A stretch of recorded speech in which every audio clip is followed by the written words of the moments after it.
Hi 7H and welcome to weeks 10 and 11 of your English class. Before we get started today, I just wanted to give you a quick note of congratulations. You've now submitted your first assessment task. And I just wanted to tell you how proud I am of all of you of seeking out that feed forward, either face-to-face with me in class or via email. And it's wonderful to see how much you're taking that feed forward on board and using that to improve your writing. So I'm really looking forward to marking that over the next couple of weeks. But let's get started on what you're going to be doing over the next 2 weeks in English. So your work for the next 2 weeks, I want to preface this by saying that you can work through this in whatever order you prefer. But these are the tasks that you want to be working on in the next 2 weeks. So your first task, you're going to be learning how to write teal paragraphs using a poem. That's going to consist of 2 videos, this video plus a second one, and a worksheet that you're going to submit on Edmodo inside our class page. The second task that you're going to complete is a book review for your wide reading. The third task is going to be a weekly reading challenge, and your fourth task is going to be word flyers. So the normal word flyers activities that you're completing. So as I said before, they can be attempted in any order that you like. So work through what you feel most comfortable with. If you're really keen in the middle of an amazing book, maybe the book review is what you would like to approach first, or if you've just finished a book, it's totally up to you. I don't mind as long as you are regularly attempting that work. And of course, if you've got any questions about what we're learning, please feel free to reach out to me via email or via the Edmodo page or direct message on Edmodo. So let's get started. We're going to be writing teal paragraphs now. Now, you might have looked at teal paragraphs in other faculties. We haven't in English yet because we've been focusing on life writing, so diary entries, biographies, autobiographies. So now we're shifting in what type of writing we're doing. We're shifting from that life writing to informative or persuasive writing. So a couple of things that I want you to know about before we get going on our teal paragraphs and before we look at the content that you need to know before you can write these teal paragraphs. 2 things. First of all, a literary device. Just a quick note on that. Literary devices or literary techniques, as you might hear them called, are any technique that a writer might use in order to produce a special effect in their writing. You've been looking at some of those in I Am Malala, so what we've been studying in class. So things like her use of first-person narration and things like that. And then you've got the slightly more specific figurative language. Now, figurative language is a literary device, but when we're using figurative language, it simply means language that goes beyond the literal meaning of something.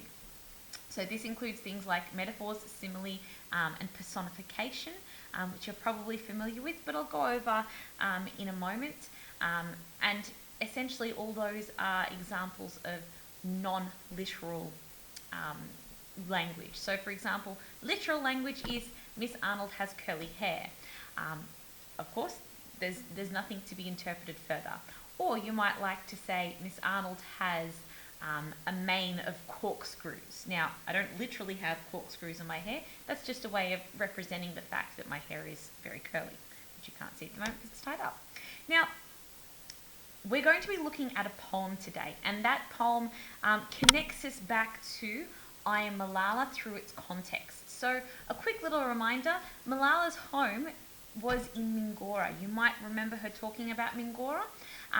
It's a city in the Swat district of a province called Khyber. So this is Mingora here, and this outlined area is the province of Khyber. Think of that as like the state of New South Wales. Now, the capital city of this district is a city called Peshawar. So Peshawar, you might remember when Malala goes to her cousins up in the country, they think that she's a sophisticated city girl, but she then compares it to places like Peshawar, which are more sophisticated, more cosmopolitan or city living than where she lives. So that's just a little quick reminder of that context. So what we're going to be looking at today is a poem by a poet who lives in Peshawar. So he's writing from a similar context to Malala. He's seeing that kind of destruction of the Pakistani army's war with the Taliban. So that's what we're going to be looking at today. So what I'm projecting to you now is that poem. That's what I'm going to read to you. It's called City of Flowers by Rahmat Shah Sail. And it says, "When your pretty flesh is plucked like the petals of a flower, I watch in silence, for I have no power. When your precious blood is turned to drizzling rain, I perform your funeral rites with tears, for I have no power. O Peshawar, our love is ancestral. I would never let you turn to smoke while I watch. O Peshawar, we share the blood of life, you and I. I'd never let you disappear while I watch. We are witnessing the force of history. O Peshawar, bombs don't suit you." So in this poem, what we can see, we know that the poet is a Peshawar man who lives in Khyber in Pakistan, and he wrote this poem to express his grief over the violence he saw in Pakistan during the war against the Taliban. And what we can see in this poem is a lot of figurative language and several literary techniques that help show his convey how he feels about these events.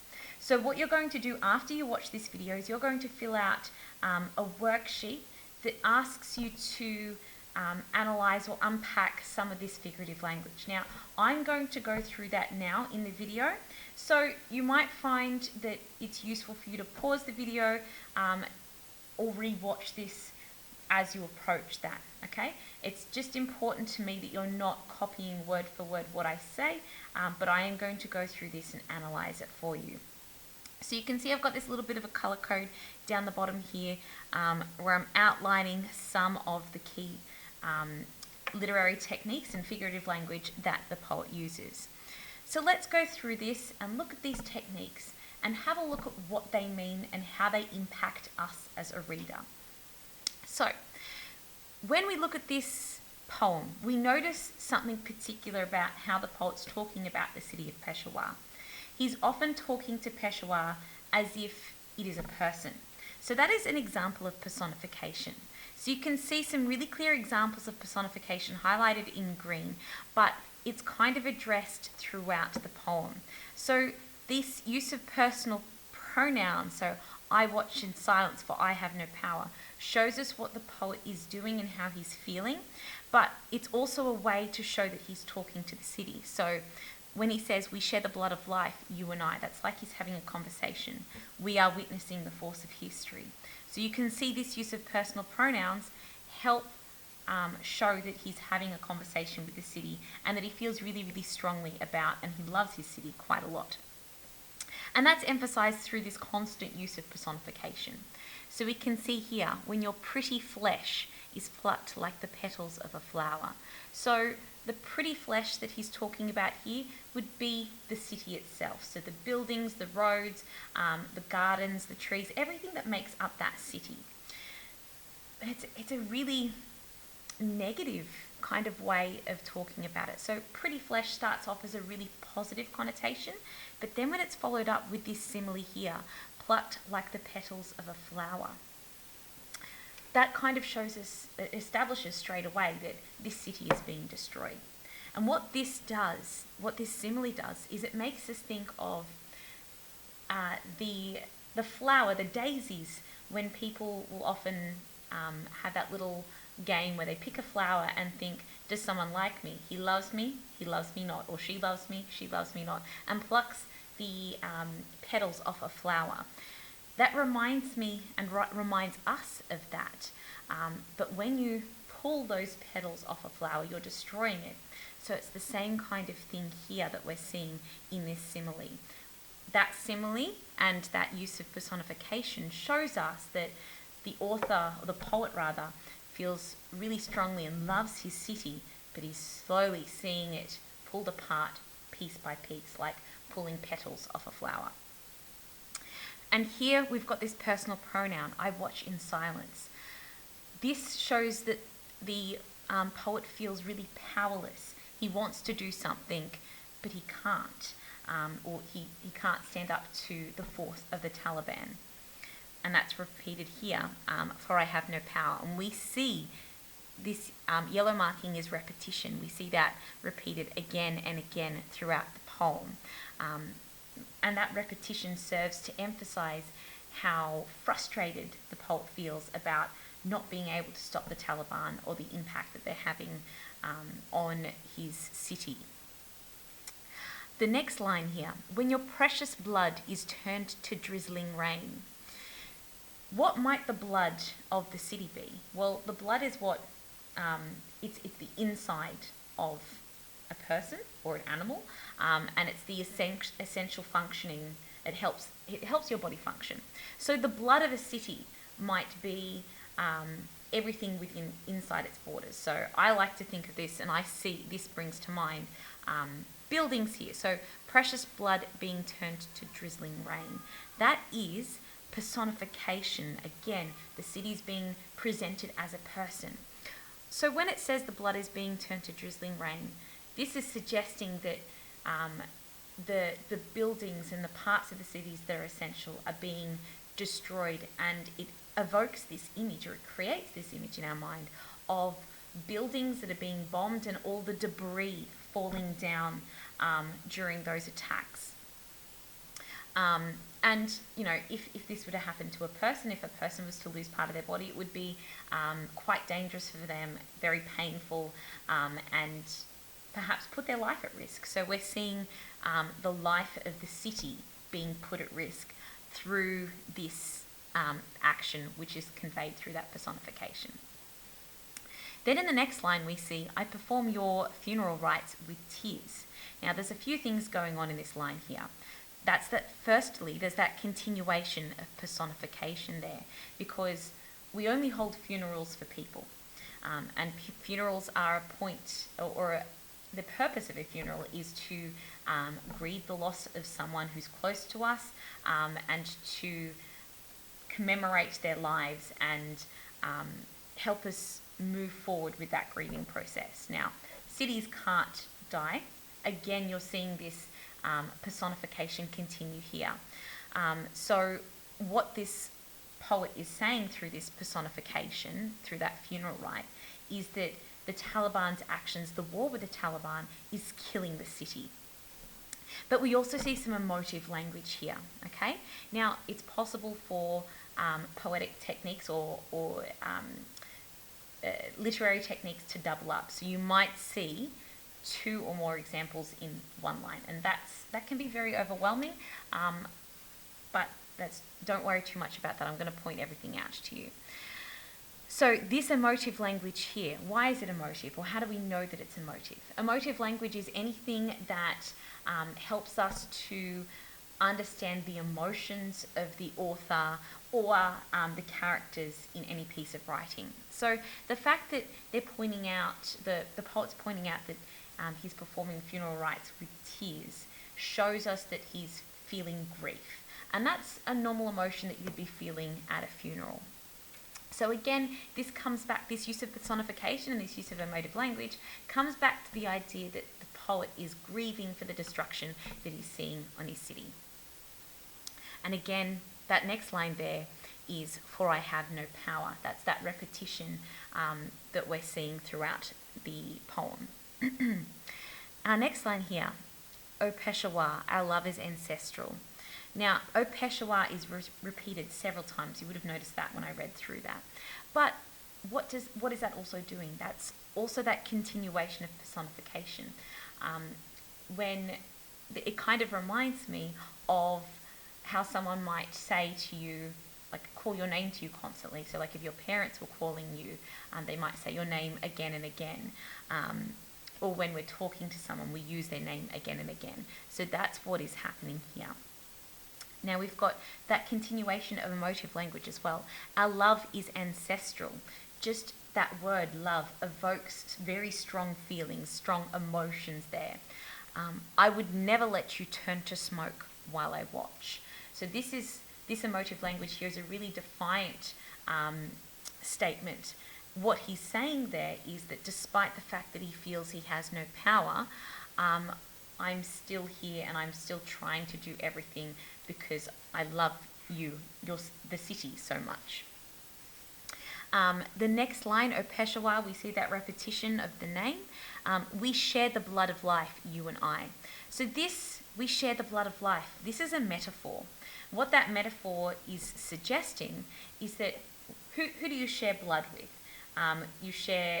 Sharing the blood is usually a metaphor of family or kinship ties. So you might have heard of the saying that blood is thicker than water. What that means is that we share the same blood as the people who we're related to. Now, obviously, that's not literal. We don't have connected blood supplies, but it's a way of saying that we're related. So this metaphor here is suggesting or conveying that the author feels that he feels so strongly for the city of Peshawar that it's like his family. And we see that with our love is ancestral as well. So we share the blood of life, you and I. These personal pronouns here, so remember personal pronouns are words that are like you, me, I, talking about people without using their names. So these personal pronouns here, you and I, make it seem like the poet is having a conversation with the city. I'd never let you disappear while I watch. Again, we see this emotive language showing how strongly he feels for the city. He doesn't want that city to disappear, and he's making a very clear statement of that through this use of emotive language. We are witnessing the force of history. Here we're seeing another metaphor. Now, when we think about this quote here, witnessing the force of history, history can't have a force. History is things that have happened in the past.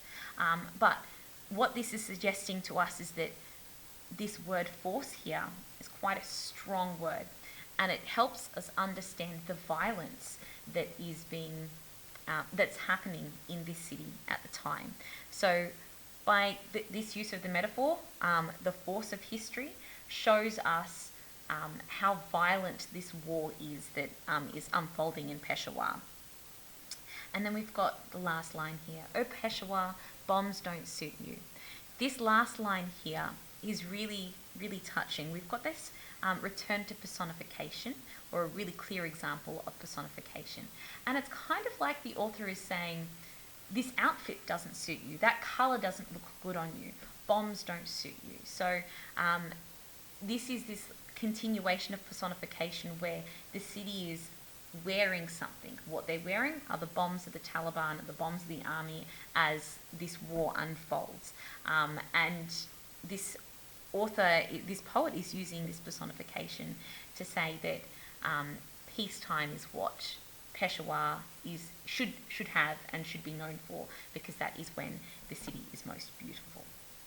So there's a lot to unpack there, but just remembering that when we're looking at poems, when we're looking at any form of writing, there's several techniques that show us meaning. So we've got our similes. Remember, they are a simile is something that compares one thing to another using the words like, as, or than. So that's back up the top there. Plucked like the petals of a flower. Repetition, it's pretty simple. It's when you repeat something over and over again throughout a text, not necessarily back to back. So we see that here, for I have no power, for I have no power, and the repetition of Peshawar. What does repetition do? Repetition emphasizes the importance of something.